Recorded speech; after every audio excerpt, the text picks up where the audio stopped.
Good evening, everybody, and welcome back to League Racing TV for the first round of the second season of TTML Formula 2.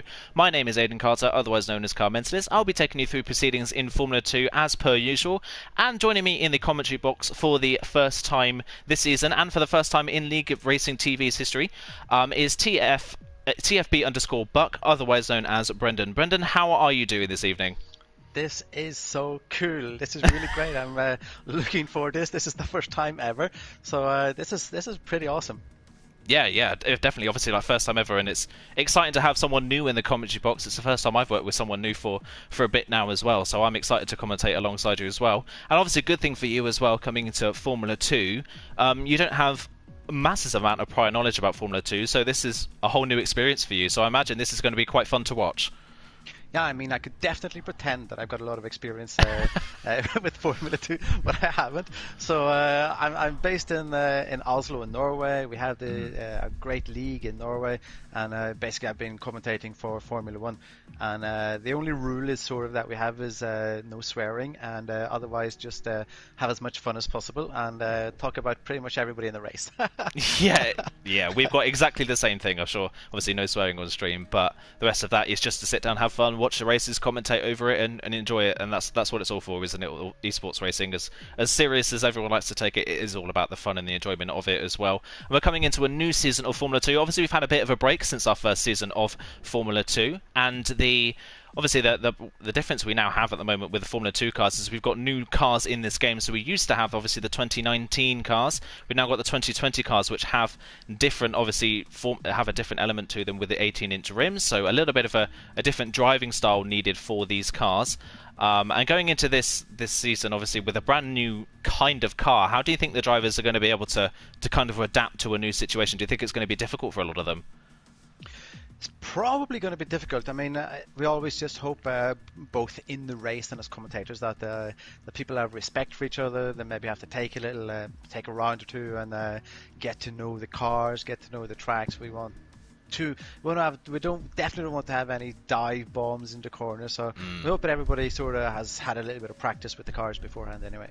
Definitely, yeah. We're just going to run you through then what the calendar looks like for the second season of Formula 2. The second season of Formula 2 is fairly similar to what you would see in real life Formula 2 as it stands at the moment. So the calendar, we're obviously going to start off at Bahrain tonight. Second round of the season, we'll be heading to the Chinese Grand Prix. That is the only track on the calendar that isn't normally featured on the Formula 2 calendar. We've got 11 rounds for the full season. That is the second round of the season. We then head to Europe for the Spanish Grand Prix, and then we go to Baku, Austria, Britain, Hungary, Belgium, Italy, Russia, and Abu Dhabi rounds off the season as the final round. So looking at that calendar, quite a mix of different tracks. And would you say that Bahrain is a track that's maybe unique to everything else, or do you think we're going to see a lot of tracks kind of similar to this?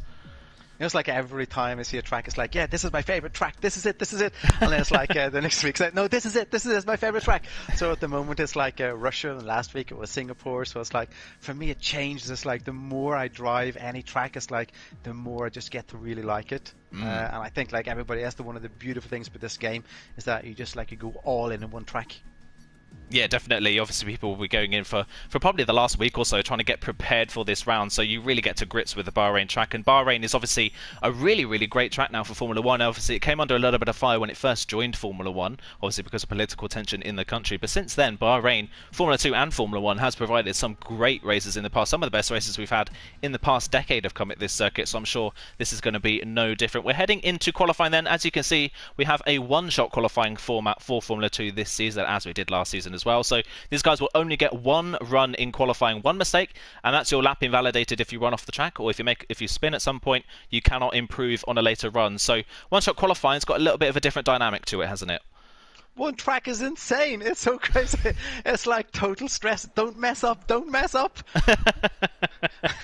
Absolutely, yeah. You can't mess up. It's really, really difficult. At least the good thing, though, about Bahrain is the fact that Bahrain is a relatively easy track to overtake on.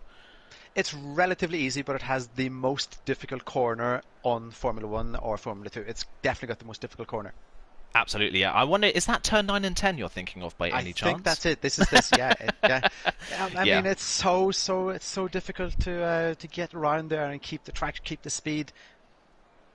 Yeah, it really, really is difficult to get that car around that corner without having any sort of problem. It's so difficult to get that absolutely nailed on. And we're going to be running on board with Scuba then for the first lap of this season of Formula 2. He's driving the high-tech this season, so look out for this silver car. He's heading down towards turn 1. Long run into turn 1 this one is. So you head down into the braking zone, break up about the 150-metre board, get the car turned in nicely, misses the apex, don't run out too wide because you've got to square off turn 2. Really difficult on traction on the exit, but nice and neat from Scuba. Heads up into the second of 3 DRS zones on this track, heading up towards turn 4. Make sure you hit the braking zone nicely just after that little tarmac section on the left hand side of the track through turn 4. Keeps it nice and tight to the inside line actually, just Scuba. Nice and neat so far through the first sector, and is the fastest man in the first sector so far.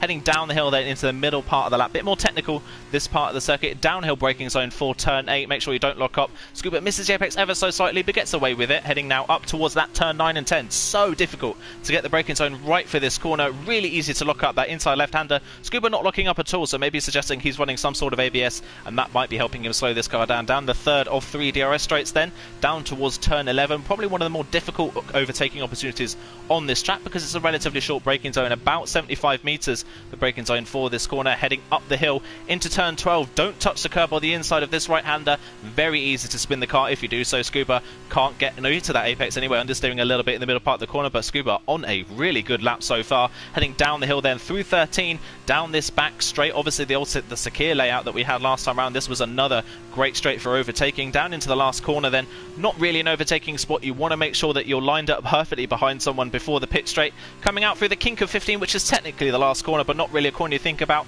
And now the short run to the line, and it looks like Scuba's going to be on pole position, and by quite a comfortable margin in the end. 0.3 of a second, great lap from Scuba. Afri Frisch in the Chiru goes P2, and at the back of the field, it looks like Svensson and Honey Badger are the two drivers that have made mistakes in qualifying. That was an amazing commentary! Wow, man, that was really cool. Thank you very much. I mean, I'm just going to be using this stream to help boost my own ego, who knows. But yeah, this is the full qualifying then. Let's run you through the full order in qualifying. Scuba then on pole position, Afri Frisch in second, Deadly Flew in third for the Prema team, Dams in fourth with Stebian, Siege in fifth place in the Chiru car, the second Chiru car. Both Chirus in the top 5, so look out for them in the team's championship. Trident ahead the way in sixth place with Conti, Mays in seventh ahead of Mashiro in eighth. He's a reserve driver for the Univirtuosi. First driver on the hard compound tyres, gone for something a little bit different in qualifying is Jetty, but do remember the tyres you qualify on don't count as your start tyre in the actual race, so that time wasn't really worth going on the harder tyres for Jetty. Gore is in 10th place on the grid, and then it's Neymar, Invictus, Silas, Itzler, Honey Badger and Svensson, the 16 drivers. Honey Badger having some sort of mistake on that lap, and Svensson invalidating his lap at some point around the circuit. So inside the top 10, fairly close, probably all the way down to P6, and then from then on maybe a little bit of a gap in the order. Yeah, it was definitely close, top 6, top 9, within 138, 139, so it's basically, it's a nice, tight qualifying, that one. That was a really nice commentated round, that one. You know, I have a friend who actually drove around here. He travels around the world in tent, just drives. One of these vintage clubs that can drive on the tracks. He said that in turn 9 and 10, he said that the sand, there's a very thin level of sand that just sits waiting on that corner as well, just to make it a little bit more difficult. Yeah, just to make it a little bit more difficult for all the drivers out there, is sand on the circuit. Absolutely difficult. It's oh, and Scuba has just left the session for me. I don't know if that's happened for you as well, but our pole sitter has just left the session. So fingers crossed it can join back before the start of the feature race. That would be a disaster if Scuba in his first qualifying gets pole and then can't take part in the race, but disaster then for our pole sitter. Let's hope he comes back. Yeah, let's really hope he does come back. That would be such a shame if he misses out on the first race of the season. Obviously, a long way to go. 22 races in total this season, so Scuba can definitely recover from it. But if he can't get back in, he'll obviously be massively frustrated. We're heading into then first round of the season. Another thing to look out for around this track as well is tyre degradation. Obviously, Formula 2 in real life, this is probably the worst track in terms of tyres for these cars because it is so hot and the track surface is so abrasive. And we run quite hard compounds here in the medium and the hard compound tyres. How do you think the tyre compounds that we run are going to affect the drivers? Yeah, I mean, this is something that they have to watch out for. This is, again, who's been driving around here, who's put in the practice all week, who's actually just driven time trials, who's actually been in the practice sessions. Now it actually comes into play. Yeah, it definitely does come into play. So we get to see then what tyres everyone is going to be starting this race. So remember, in Formula 2, we do have a mandatory pit stop rule. Lap 3 is the earliest you can pit for your mandatory stop. Any pit before lap 3 does not count as your mandatory tyre stop, so you'll have to come in for a second time. Here is the run through then of the people on the grid. Everyone pretty much starting on the mediums, apart from Deadly Flu, third place on the grid in the Prema. So quite a high driver up in the field starting on that alternate strategy. Jetty in 9th, qualified on the hards, is going to start the race on the hards as well. So he's sticking with that strategy. Silas